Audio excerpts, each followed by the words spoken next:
Hi everyone, my name is Amira and today I will be talking about my work. But first, let me tell you a story. This is my friend Jimmy. Jimmy likes hiking and sometimes goes for trekking. One time he fell and needed to go to the hospital. The doctor performed an X-ray exam to discover that Jimmy has distal femur fracture and needed urgent surgery to repair the damage. It's really sad for Jimmy, but let me give you some info about this injury. Distal femur fractures are traumatic injuries that come in different forms depending on the fracture's complexity.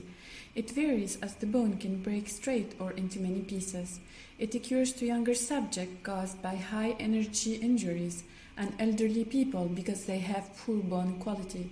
So to fix the bone, the surgeon will need to choose a plate depending on the fracture's type and secure it with some screws. So, during operation, the bone fragments are first repositioned into their normal alignment. They are held together with screws and a metallic plate is attached to the outer surface of the bone. The doctor will often schedule X-rays to monitor the fracture's healing. Distal femur fractures are severe injuries, and it's important to note that there are several factors that may affect healing, like the bone quality or the repair growth. So, can we monitor these parameters with MRI and use it to investigate bone repair instead of using X-ray?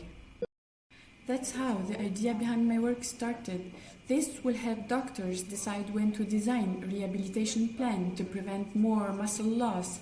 So, what is MRI and what does it bring to the table? MRI is a non-invasive technique that uses magnetic field and a computer to generate radio waves.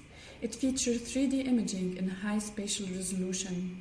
So when you lie inside an MRI machine, the magnetic field will realign the water molecules in your body. Radio waves will then cause these aligned atoms to produce signals, and that's what creates MRI images. So from what we learned, MRI seems promising, but something to note is that because MRI uses these powerful magnets, the presence of metal in the body can be a safety issue. It also can result in distorted MRI imaging. So in the end, it's not that easy to do MRI on metallic objects. That's why we decided to perform simulations before doing MRI scans. First, we designed the plate and the screws with their specific properties. Then we placed the plate on the femur bone to mimic the surgery. Finally, we chose our model and implemented the designed prototype. The whole setup was placed in a copy model of the MRI machine. As I said before, the point of doing simulations is to study the patient's safety. This means investigating first the heat generated from the interaction between the metallic plate and the magnetic field, and then the quantity of electromagnetic energy absorbed by tissue. This helps sort our result to define cases that respected the fixed limitations.